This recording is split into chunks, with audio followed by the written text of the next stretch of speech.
Let's bring in our panel, Fox News contributor Guy Benson. Matt Bennett, former Deputy Assistant to the President for Intergovernmental Affairs under Bill Clinton, co-founder of Third Way, and Fox News contributor Katie Pavlich. Guy, I was struck by the Truth Social post. I told you so, you should have made the deal. It's too late now, but everyone should immediately evacuate Tehran, I think raised some eyebrows. Perhaps he knows something that we don't. That's happened very recently, as a matter of fact, on this front. I think the point that he also underscored, not just the "I told you so," in all caps, Iran can never have a nuclear weapon, or paraphrasing what he said. He's been saying that for many years, and I think that the Iranian regime made the mistake of not believing him, or that he didn't really believe it himself.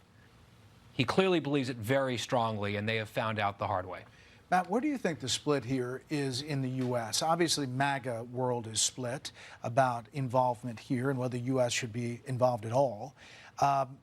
Where is the average American on this about Iran and a nuclear weapon, and whether the U.S. should drop one of these bunker buster bombs to take out that facility once and for all? Well, we don't really know. This is all pretty new, and there hasn't been any reliable polling, but it does seem that America is pretty sick of being entangled in wars far away, including in that part of the world. And I don't think there's a lot of Americans who are eager for Americans to get involved. I don't know that that means they are necessarily opposed to Israel taking this action, but I think they would be very skeptical of massive U.S. involvement unless, and this may happen, the Iranians strike American assets over there first. But I think just kind of wandering into another Mideastern war is not going to be popular. We'll see how this plays out. Here's the Wall Street Journal. A battered Iran signaling it wants to de-escalate hostilities with Israel and negotiate.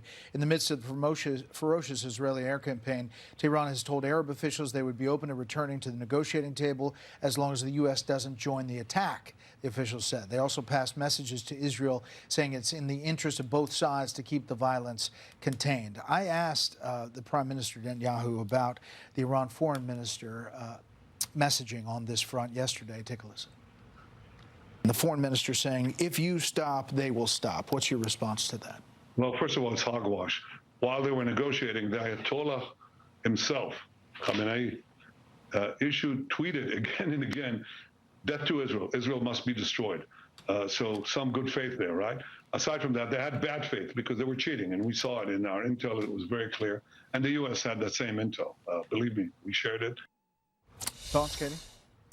Well, this is a war that the Iranians have been waging on Americans and Israelis for 45 plus years. This is not something new. And now that the Israelis are responding in devastating fashion against the Iranian regime, now all of a sudden they want to come to the table after years and years of negotiation, all during which they were pursuing a nuclear weapon. At the time, they were lying and cheating their way through deals that were signed with the United States, which is why the president got out of the deal signed by President Obama. At the same time, they were saying that they weren't building a nuclear weapon. The Israelis were able to go into Tehran and take out literal files that showed that they have that they plan to continue their program. At the same time, they were murdering and maiming Americans in Iraq, all at the same time using their proxies like Hezbollah to murder Americans and Israelis.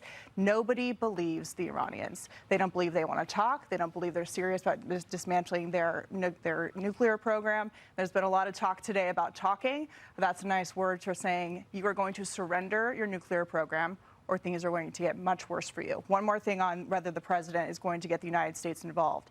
If he were to make the decision to get involved with a final strike with a bunker buster bomb, he would be able to go to the American people and explain that, and explain why it's in the U.S. interest not to have the Iranians with a nuclear weapon. He said to The Atlantic over the weekend, it is not peaceful for Iran to have a nuke. This is about nuclear deproliferation, and he is being positive in that direction with this policy. Obviously, there's a lot of people on Capitol Hill that think that they should be consulted, that the authorized use of military force. Tim Kaine and others have put out this effort to have him talk to them first. Doesn't seem like that's going to happen.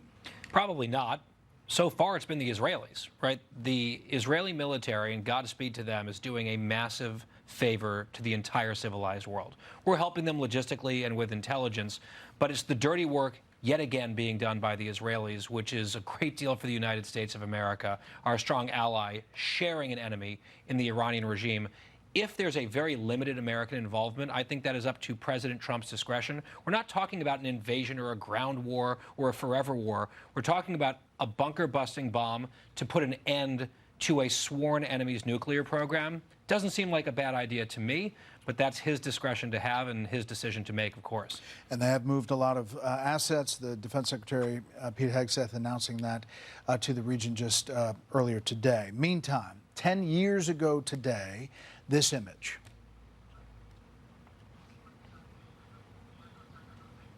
A billionaire vanity candidate taking the escalator to the White House. Will it get him anywhere close to becoming the nominee or the president of the United States? I think not.